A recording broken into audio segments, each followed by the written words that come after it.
Bonjour, c'est Jérémy chez Interpellé. Je vais vous faire une petite présentation d'une ligne de production de pelés qu'on a montée.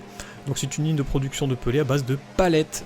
Voilà, vous êtes beaucoup à monter ce genre de projet. C'est très intéressant, très intelligent, très écologique.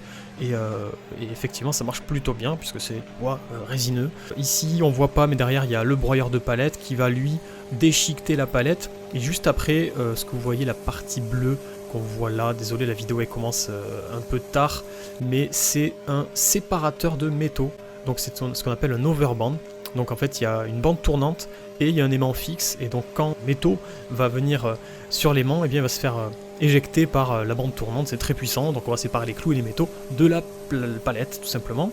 Donc via le broyeur, on arrive sur le convoyeur ici que vous voyez, le convoyeur à tapis, qui monte avec donc le bois déchiqueté. On voit qu'il est déjà bien déchiqueté. On est sur quelque chose qui fait moins de 4 à 5 cm. Vraiment, c'est l'objectif. Il ne faut pas que ce soit trop gros parce qu'on va ici dans le broyeur affineur. C'est un gros broyeur affineur qui lui va pouvoir traiter environ 1 tonne, 2 tonneurs et qui, je crois qu'il fait 75 kW celui-là, et qui va avoir donc des marteaux. C'est un broyeur affineur.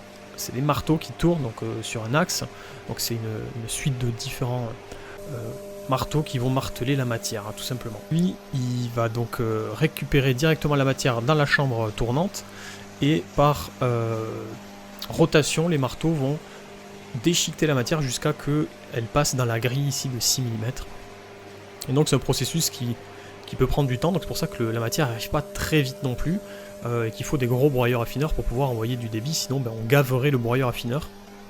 Tout simplement, ça c'est un broyeur affineur plutôt pratique. Vous voyez la porte bleue qui est une porte latérale qu'on peut faire glisser pour aller nettoyer quand ça peut parfois se bloquer pour X raison, qu'on a gavé le broyeur. Voilà, on va pouvoir l'entretenir de façon très facile, changer les marteaux, c'est une pièce qui se change environ toutes les 300-500 heures, et parce que ça s'use en fait, hein, tout simplement. Et donc voilà, c'est pas une pièce très coûteuse, mais c'est un entretien qu'il faut faire continuellement pour le graissage aussi. Voilà le broyeur à marteau, qui est connecté donc à un cyclone, qui lui va pouvoir tout simplement décharger avec une écluse et récupérer les poussières. Donc on a un récupérateur de poussière en sac aussi. Donc il y a tout le système d'aspiration, de ventilation là qui est intégré. Et donc, une fois que ça tombe du cyclone, on va dans une vis sans fin, là que vous voyez horizontale au sol, qui va convoyer tout simplement la sciure. Et là, on est sur de la sciure. Là, on voit les sacs donc de récupération de poussière. Et on passe ici donc dans un convoyeur vertical pour aller à la presse à peler. Donc, au-dessus de la presse à peler, on a ce qu'on appelle, nous, une trémie tampon, qui va permettre de faire un petit stock. Donc là la presse, voilà, il n'y a pas grand chose à voir, hein. C'est une presse à peler, donc là c'est une presse à peler 90 kW avec une matrice verticale qui décharge sur un convoyeur à bande ceinturée les pelés de façon continue.